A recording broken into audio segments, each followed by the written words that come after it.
भक्तजनों, माताओं, बहनों, सादर जय श्री कृष्ण। हमारे YouTube चैनल में आप सभी का बहुत बहुत स्वागत है। मैं हूं आपके साथ आचार्य धर्मेंद्र शास्त्री।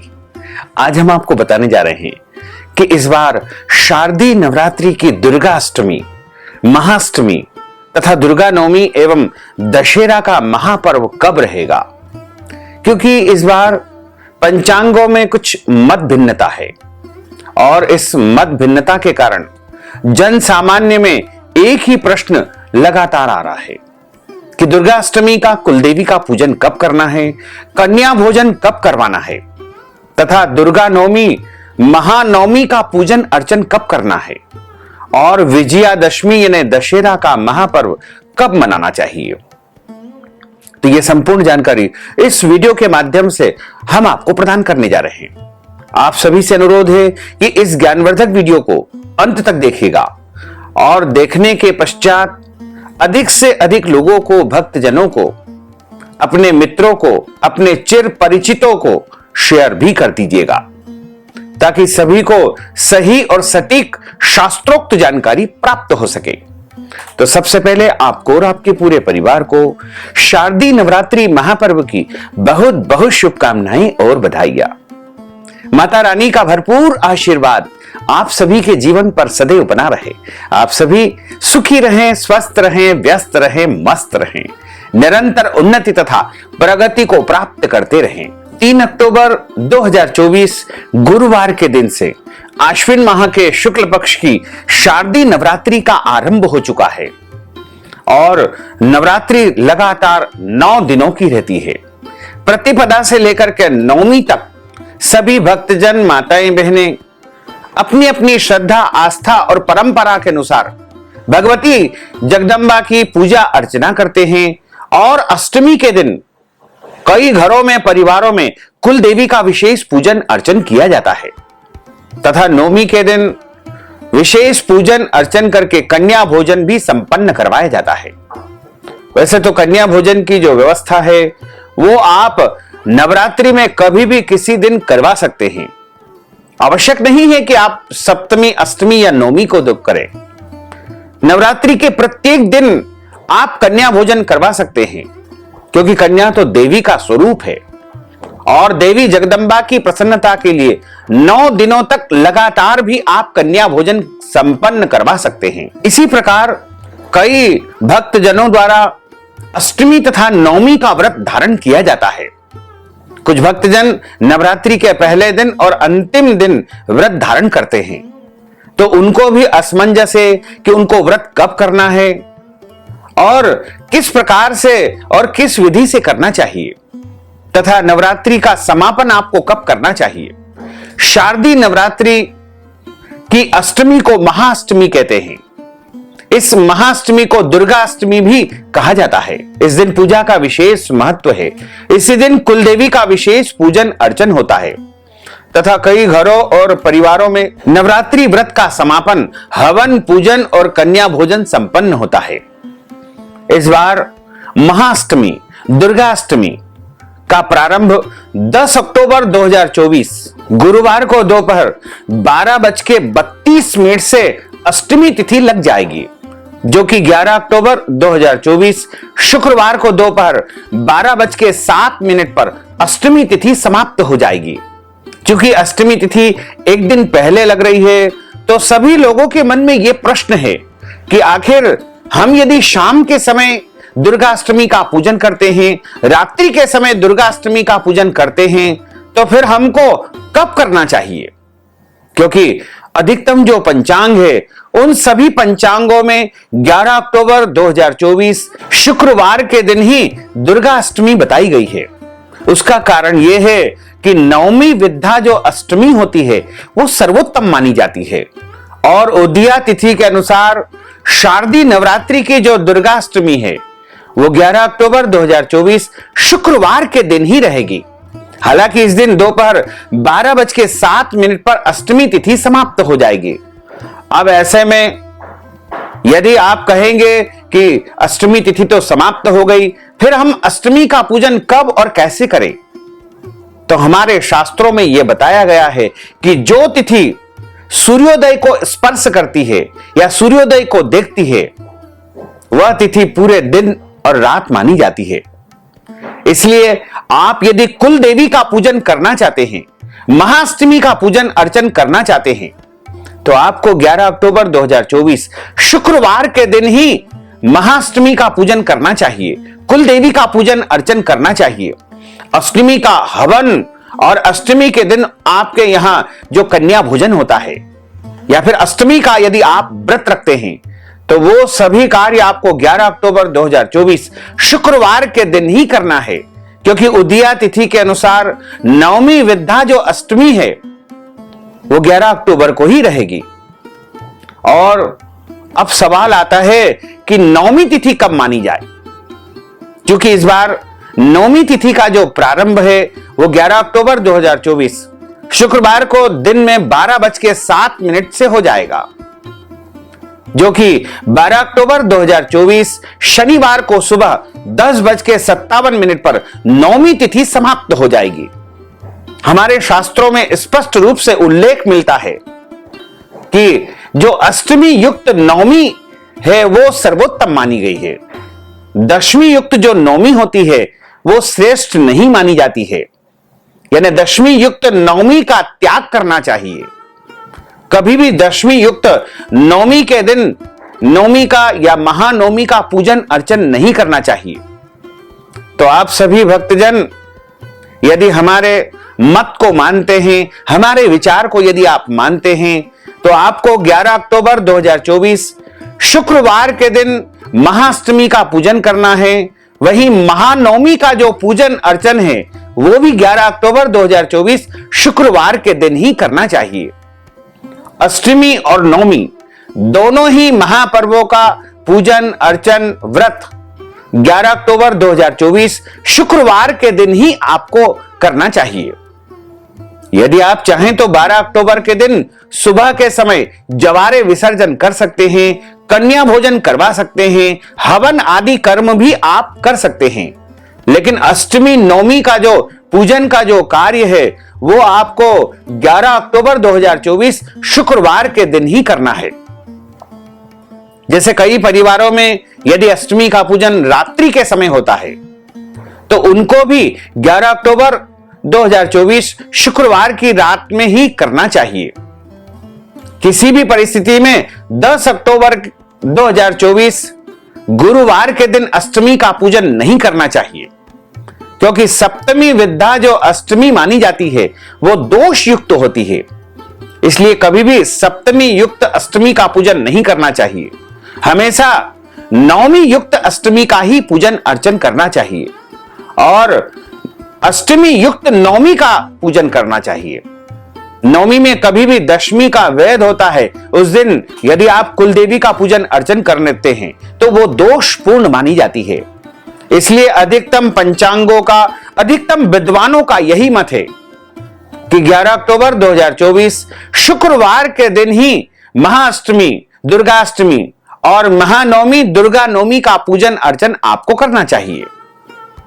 हालांकि कुछ एक पंचांगों में यह लिखा हुआ है कि 12 अक्टूबर 2024 शनिवार के दिन भी सुबह 10:37 के पहले पहले आप दुर्गा नवमी का पूजन अर्चन कर सकते हैं। लेकिन हमारे मत को यदि आप मानते हैं तो आपको 11 अक्टूबर 2024 के दिन महाअष्टमी का, महानवमी का पूजन अर्चन करना चाहिए। अब बात आती है विजयादशमी यानी दशहरे की। तो दशमी तिथि का जो प्रारंभ है वो 12 अक्टूबर 2024 शनिवार को सुबह 10:57 से हो जाएगा। अब विषय जो विजयादशमी में आता है वो सबसे बड़ा विषय है श्रवण नक्षत्र का, यानी जिस दिन श्रवण नक्षत्र दशमी तिथि के दिन हो उसी दिन विजयादशमी का महापर्व मनाना चाहिए। तो इस बार विजयादशमी का यानी दशहरे का जो महापर्व है 12 अक्टूबर 2024 शनिवार के दिन ही विजयादशमी यानी दशहरे का महापर्व मनाया जाएगा। इसी दिन दशमी तिथि में श्रवण नक्षत्र का संयोग निर्मित हो रहा है। दशमी तिथि का आरंभ 12 अक्टूबर 2024 शनिवार को सुबह 10:57 से हो जाएगा। जो कि 13 अक्टूबर 2024 रविवार को सुबह 9:09 पर दशमी तिथि समाप्त हो जाएगी। इस प्रकार विजयादशमी जो श्रवण नक्षत्र युक्त रहेगी वो 12 अक्टूबर 2024 शनिवार के दिन ही रहेगी। इसके बाद आती है एकादशी, जो कि पापांकुशा एकादशी आ रही है और ये एकादशी नवरात्रि के ठीक बाद आती है। आश्विन माह के शुक्ल पक्ष की जो एकादशी होती है उसे पापांकुशा एकादशी के नाम से जाना जाता है। इस बार एकादशी तिथि का आरंभ 13 अक्टूबर 2024 रविवार की सुबह 9:09 से हो जाएगा, जो कि 14 अक्टूबर 2024 सोमवार की सुबह 6:41 पर एकादशी तिथि समाप्त हो जाएगी। चूंकि दशमी युक्त जो एकादशी है उसका कभी भी व्रत नहीं करना चाहिए। 13 अक्टूबर 2024 रविवार के दिन दशमी युक्त एकादशी है, इसलिए किसी भी भक्तजन माताओं बहनों को 13 अक्टूबर 2024 रविवार के दिन एकादशी का व्रत नहीं करना है। सभी भक्तजनों माताओं बहनों वैष्णव जनों को एकादशी का जो व्रत है वो 14 अक्टूबर 2024 सोमवार के दिन ही करना चाहिए। और इस व्रत का पारणा का अर्थ होता है व्रत खोलने का दिन या व्रत खोलने का समय, जो कि 15 अक्टूबर 2024 मंगलवार के दिन सुबह 6:16 से लेकर के 8:16 तक एकादशी व्रत का पारणा कर लेना चाहिए। तो स्पष्ट रूप से यह कहा जाए तो आप 11 अक्टूबर के दिन महाअष्टमी और दुर्गा नवमी का पूजन अर्चन करें और 12 अक्टूबर यानी शनिवार के दिन विजयादशमी का महापर्व आप मनाएं। वहीं 14 अक्टूबर सोमवार के दिन आपको पापांकुशा एकादशी का व्रत धारण करना चाहिए। दुर्गाष्टमी महाअष्टमी का जो महापर्व है वो 11 अक्टूबर 2024 शुक्रवार को है और इस दिन अभिजीत मुहूर्त का जो समय रहेगा वह मध्याह्न काल दोपहर 12 बजे से लेकर के 12:46 तक रहेगा और विजय मुहूर्त दोपहर 2:19 से लेकर के 3:05 तक रहेगा। जिन घरों में अष्टमी का व्रत पारण होता है उन घरों में देवी दुर्गा की पूजा का विधान महाअष्टमी के दिन संपन्न किया जाता है। इस दिन महास्नान के बाद मां दुर्गा का षोडशोपचार पूजन किया जाता है और उसके बाद हवन होता है। महाअष्टमी के दिन मिट्टी के 9 कलश रखे जाते हैं और देवी दुर्गा के 9 स्वरूपों की पूजा करके उनका ध्यान करके उनका आवाहन किया जाता है और वहां पर विशेष पूजा अर्चना संपन्न होती है। 9 कन्याओं का पूजन करके उनको भोजन आदि कर्म कराया जाता है और इसी तरह आप नवमी के दिन भी यह कार्य संपन्न कर सकते हैं, क्योंकि इस बार महाअष्टमी और महानवमी दोनों ही महापर्व 11 अक्टूबर 2024 शुक्रवार के दिन है और 12 अक्टूबर शनिवार के दिन विजयादशमी यानी दशहरे का महापर्व मनाया जाएगा। दुर्गाष्टमी की जो कथा है वो हमारे शास्त्रों में इस प्रकार बताई गई है। देवी पार्वती स्वरूप में महागौरी ने भगवान शिव को पति रूप में प्राप्त करने के लिए कठोर तपस्या की थी।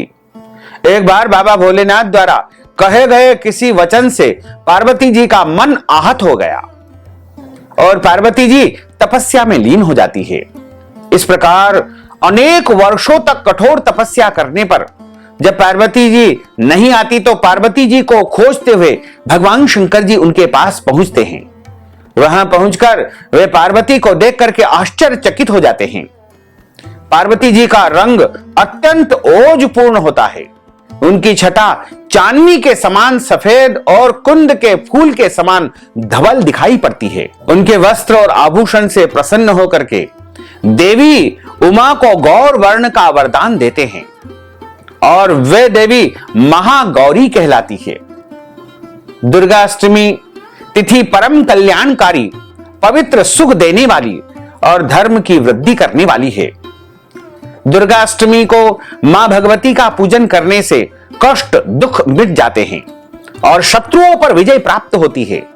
मां की शास्त्रों के अनुसार पूजा करने वाले व्यक्ति को रोगों से मुक्ति मिलती है, धन वैभव से वह संपन्न हो जाता है। देव दानव राक्षस गंधर्व नाग यक्ष किन्नर मनुष्य आदि सभी अष्टमी और नवमी को ही देवी की पूजा अर्चना करते हैं।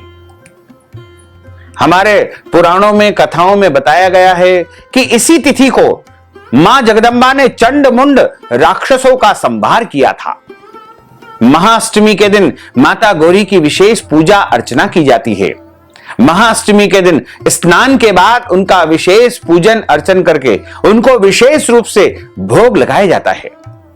इस दिन मां जगदंबा को हलवा पूड़ी मालपुआ और खीर चने की सब्जी और अन्य प्रकार के जो व्यंजन है उनका भोग बना करके अर्पण किए जाते हैं और जगदंबा का स्वरूप मान करके 9 कन्याओं का भी इस दिन पूजन अर्चन किया जाता है। अष्टमी के दिन कुल देवी की पूजा के साथ मां काली, दक्षिण काली, भद्र काली और महाकाली की आराधना की जाती है। अष्टमी के दिन माता को नारियल का भोग लगाया जाता है।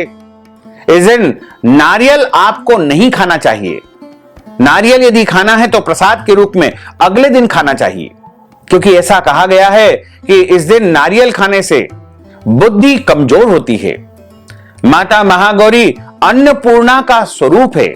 इस दिन माता अन्नपूर्णा की विशेष पूजा होती है, इसलिए अष्टमी के दिन कन्या भोजन और ब्राह्मणों को भोजन कराया जाता है। इस भोजन में खीर, मालपुआ, मीठा हलवा, पूरण पोली, केले, नारियल, सभी प्रकार की मिठाइयां, घेवर, घी, शहद तथा तिल और गुड़ की मिठाई बना करके माता को अर्पण की जाती है। यदि अष्टमी को आप व्रत का पारणा कर रहे हैं तो विविध प्रकार से महागौरी का पूजन अर्चन करके भजन कीर्तन नृत्यादि उत्सव आपको करना चाहिए और विविध प्रकार से पूजा हवन करके 9 कन्याओं को भोजन करवाना चाहिए। हलवा आदि प्रसाद के रूप में आपको वितरित करना चाहिए और ब्राह्मण देवता को भोजन करवा करके व्रत का पारणा आप यदि करने जा रहे हैं तो आप उनको वस्त्र दान करें, दक्षिणा का दान करें और जो भी यथा संभव हो ब्राह्मण देवता को दान पुण्य करना चाहिए। यदि आप वस्तु का दान नहीं कर पाते हैं तो इसके निमित्त धन राशि उनको यदि प्रदान कर देंगे तो भी आपको नवरात्रि व्रत का, नवरात्रि पारणा का संपूर्ण पुण्य फल प्राप्त हो सकेगा। यदि आप अपने घर में स्वयं कन्या भोजन नहीं करवा पाते हैं तो किसी भी देव स्थान, मंदिर में, देवालय में, शिवालय में, आश्रम में कन्या भोजन करके, कन्या भोजन करवा करके कन्या भोज का संपूर्ण पुण्य प्राप्त कर सकते हैं। तो भक्तजनों, माताओं, बहनों, यदि आप दुर्गा अष्टमी महानवमी के अवसर पर अपनी ओर से हमारे माध्यम से कन्या भोजन करवाना चाहते हैं, कन्याओं को उपहार स्वरूप कुछ भी दान पुण्य करना चाहते हैं, या फिर आप ब्राह्मणों को भोजन करवाना चाहते हैं, ब्राह्मणों को अन्नदान, वस्त्रदान, गौदान या कोई भी दान पुण्य नवरात्रि के निमित्त करना चाहते हैं, तो आप अपना नाम और गोत्र हमें व्हाट्सएप के माध्यम से भेज दे और इस हेतु नगद धनराशि अपनी श्रद्धा से हमारे गूगल पे, फोन पे, पेटीएम नंबर या अकाउंट नंबर या बारकोड के माध्यम से भेज करके शारदीय नवरात्रि का, दुर्गाष्टमी का, महानवमी का संपूर्ण पुण्य फल आप प्राप्त कर सकते हैं। साथ ही आप सभी से अनुरोध है कि हमारे इस ज्ञानवर्धक वीडियो को अधिक से अधिक लोगों को शेयर करिएगा, लाइक करिएगा, कमेंट करिएगा और यदि अभी तक आपने सब्सक्राइब नहीं किया है तो अभी और इसी समय सब्सक्राइब कर लीजिए ताकि इसी प्रकार की ज्ञानवर्धक वीडियो आपको सबसे पहले प्राप्त हो सके। आपको और आपके पूरे परिवार को सादर जय श्री कृष्ण, सादर धन्यवाद।